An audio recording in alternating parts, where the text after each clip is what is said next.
Hola nuevamente, ahora vamos a ver la ley de Charles en este video. Charles nos decía lo siguiente: a presión constante, el volumen de una determinada cantidad de un gas es directamente proporcional a su temperatura absoluta.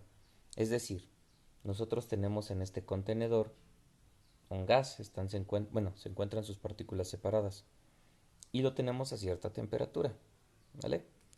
Si nosotros aumentamos la temperatura, ¿qué va a pasar con ese volumen? ¿Vale? Obviamente va a aumentar. Si nosotros fuéramos disminuyendo poco a poco la temperatura, ¿qué pasaría con ese volumen? Disminuye. Y eso es lo que nos daba a entender o nos propone Charles. A mayor temperatura, mayor volumen. A menor temperatura, menor volumen. Por eso dice que el volumen y la temperatura son directamente proporcionales. Dependen una variable de la otra. La fórmula que propone es esta: volumen inicial entre temperatura inicial es igual a volumen final entre temperatura final. ¿Vale? Nosotros, una vez que tenemos estos datos, podemos resolver un ejemplo. El ejemplo dice: ¿a qué temperatura debe enfriarse una muestra de 5 litros de helio que se encuentra a 25 grados centígrados para guardarlo en un recipiente de 3 litros sin que se modifique la presión del gas? Primero colocamos los datos, los identificamos en el ejercicio y dice a qué temperatura debe enfriarse. ¿Vale? Entonces lo que vamos a calcular es la temperatura final. Una muestra de 5 litros de helio, ese sería nuestro volumen inicial, que se encuentra a 25 grados centígrados, esa sería nuestra temperatura inicial, para guardarlo en un recipiente de 3 litros, volumen final. ¿Vale? Entonces nosotros lo que tenemos que calcular es la temperatura final. Aquí la presión solamente nos está diciendo que es constante porque no se va a modificar. Homologamos los datos, checamos que el volumen siempre está en litros, perdón, y la temperatura debe de estar en grados Kelvin. Ahí sí tenemos que homologarla porque la temperatura está en Celsius.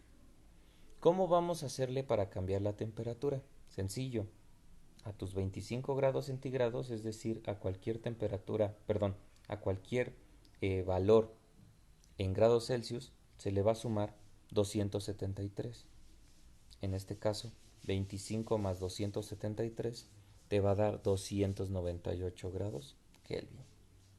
Esa es la forma en la que nosotros vamos a cambiar la temperatura en grados Celsius a grados Kelvin.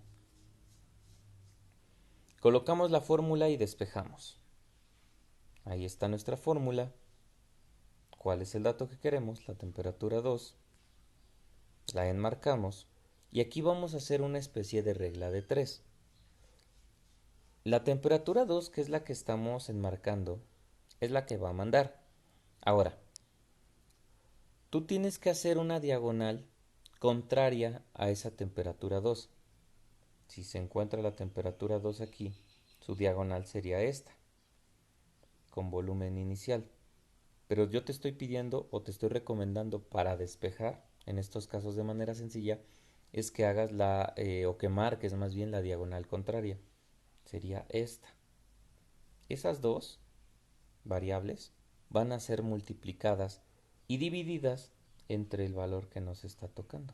Es decir, temperatura 2 es igual a temperatura 1 por volumen 2 entre el valor que nos los está tocando, que es volumen 1. En este caso, cuando sean este tipo de equivalencias, se va a despejar de esa manera para que no tengas que hacer el procedimiento largo. Entonces eso es un truco que, por así decirlo, te proporciona. Sustituimos los valores. Temperatura 1 es 298 grados Kelvin por volumen 2, que es 3 litros, entre volumen 1, que son 5 litros. Y si se dan cuenta, pues no es la gran cosa, no es difícil. respondemos o resolvemos esa operación y nos da como resultado 178.8. ¿En qué unidades? Litros con litros se van y quedan grados Kelvin. Si se dan cuenta, ¿vale? A una temperatura de 298 grados Kelvin, el volumen es de 5 litros. Si nosotros bajamos la temperatura a 178.8, el volumen también baja. Entonces también aplica esta ley de Charles. Para el siguiente video les explico la ley de Gay-Lussac.